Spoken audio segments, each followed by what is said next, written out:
श्री गोपाळ कृष्ण भगवान की जय। लीळा नंबर 309। देमतीच्या अद्रकाची साल घेतल्याचा दोष। एके दिवशी बाईसाने देमाईसाला अद्रक धुण्यासाठी पाठवले। पुढे असलेल्या ओट्यावर जाऊन तिने अद्रक धुतले। धुताना निघालेला कोंडा पदरात बांधला व परत आली।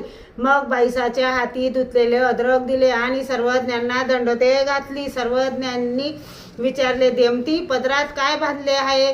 तिने सांगितले, जीजी, बाईसाने अद्रक धुण्यासाठी दिले होते। धुताना निघालेला कोंडा वाया जाईल, तो मला जेवताना खायला होईल म्हणून पदरात बांधला। सर्वज्ञांनी सांगितले, इतरांचे दान देवतेला समर्पित केलेले असते आणि हे आम्हाला समर्पित केलेले नव्हे। जा, बाईसाला विचारानंतर घ्या। मग गेली। बाईसा पुढे सांगितले आणि बाईसाने म्हटले, जा, बाबांना दंडोत कर, मग घे।